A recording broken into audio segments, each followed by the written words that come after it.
بسم اللہ الرحمن الرحیم ویورز، آپ دیکھ رہے ہیں نیوز ٹو یو۔ امید ہے آپ خیریت سے ہوں گے۔ آج پشاور میں انتہائی دکھ بھرا افسوسناک واقعہ پیش آیا اور خودکش حملے میں تقریباً 35 پولیس اہلکار شہید ہو گئے اور 150 سے زیادہ زخمی ہیں، اور اطلاعات ہیں کہ مزید اموات بھی جو ہے وہ ہو سکتی ہیں۔ نماز ظہر کے دوران پولیس لائنز میں جو مسجد واقع ہے وہاں پر یہ واقعہ پیش آیا، اور خودکش حملہ آور جو کہ پہلی صف میں موجود تھا اس نے خود کو جو ہے وہ اڑا لیا، اور جس سے مسجد کا ایک حصہ شہید ہوا، اور پھر چھت بھی اس کی جو ہے وہ اڑ گئی۔ اور ابتدائی طور پر جو تحقیقاتی رپورٹ ہے اس کے مطابق کالعدم تحریک طالبان پاکستان نے اس کی ذمہ داری جو ہے وہ قبول کی ہے۔ ان کی جانب سے ایک مختصر سا بیان بھی جاری کیا گیا ہے۔ البتہ اس کے بعد پھر جو لیڈی ریڈنگ ہاسپٹل ہے وہاں پر جو مناظر وہ ناقابل بیان تھے، کیونکہ اکثریت جو ہے وہ شہید ہونے والے پولیس اہلکاروں کی ہے، اور یہ پشاور پولیس کے لیے، خیبر پختونخوا پولیس کے لیے بھی بہت بڑا ایک صدمہ ہے۔ البتہ وزیر اعظم Shahbaz Sharif, army chief general Asim Munir اور دیگر اعلیٰ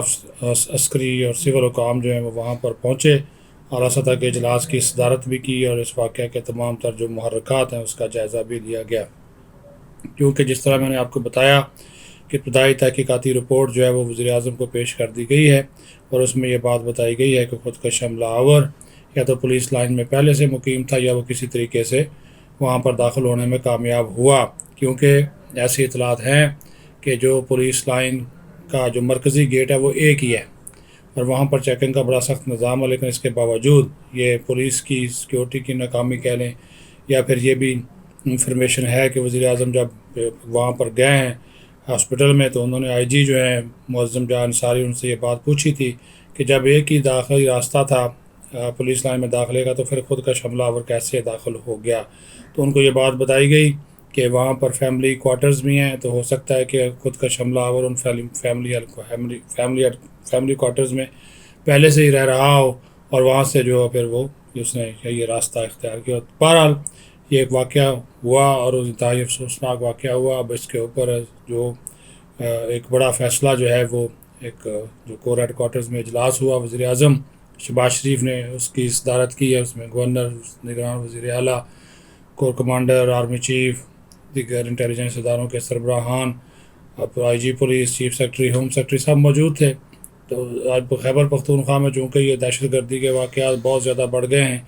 آج صبح بھی سوابی میں سی ٹی ڈی اور پولیس والوں کا مقابلہ ہوا، پھر ڈی آئی خاں میں معاملات ہوئے، وہاں پہ بھی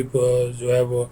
سی ٹی ڈی نے ایک آپریشن کرتے ہوئے لوگوں کو کچھ کو پکڑا بھی ہے۔ گزشتہ چند دنوں سے یہ واقعات خیبر پختونخوا میں بہت زیادہ بڑھ گئے۔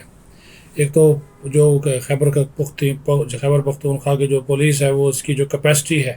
اس کا بہت بڑا ایشو ہے کہ اس کو بہتر کیا جائے، اس کے اوپر ہمیں جدید جو ساز و سامان ہے وہ ان کو ہتھیار جو ہیں وہ فراہم کیے جائیں۔ دوسرا وہاں پہ اب ظاہر ہے یہ ایک بہت بڑی ایک انٹیلیجنس ناکامی کہہ رہے ہیں، کیونکہ یہ ایک جنرل تھریٹ تھا۔ یہ بات بھی وزیر اعظم کو بتائی گئی کہ ایک جنرل تھریٹ اور لیٹر جو ہوتا ہے وہ جاری کیا گیا تھا، لیکن یہ اسپیسیفک کوئی انفارمیشن اس واقعہ کے حوالے سے نہیں تھی، کیونکہ جو کہ یہ انفارمیشن بالکل نہیں تھی کہ پولیس کا جو ہے وہ پولیس لائنز کو یا مسجد کے اندر یہ نشانہ بنایا جائے گا۔ لیکن آپ دیکھ لیں کہ اللہ کے گھر کو دہشت گردوں نے نشانہ بنایا ہے، خود بھی اللہ اکبر کے نعرے لگاتے ہیں، تو ایسے عناصر کا جو کہ اسلام کے نام کے اوپر بدامنی اور دہشت گردی پھیلاتے ہیں ان کا جو ہے وہ کلا کما کیا جانا بہت ضروری ہے۔ اس بارے میں حکومت کیا فیصلہ کرتی ہے، کیونکہ اطلاعات ہیں کہ ایک نیا آپریشن بھی شروع ہو سکتا ہے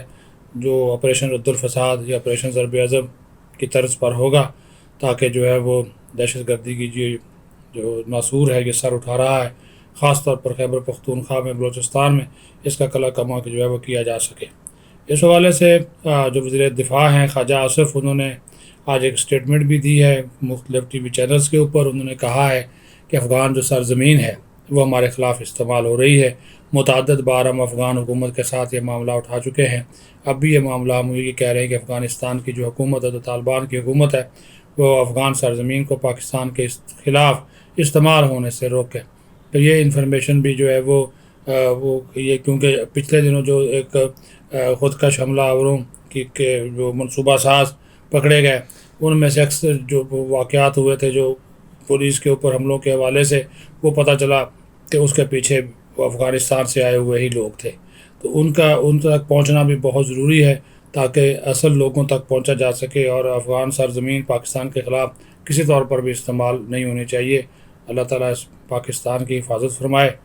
اور ہمارے اداروں، ہمارے پولیس اہلکار جو انہوں نے اس میں قربانیاں دی ہیں، اللہ تعالیٰ ان کی قربانیوں کو بھی قبول کرے اور اس ملک میں امن و آمین۔ بہت شکریہ۔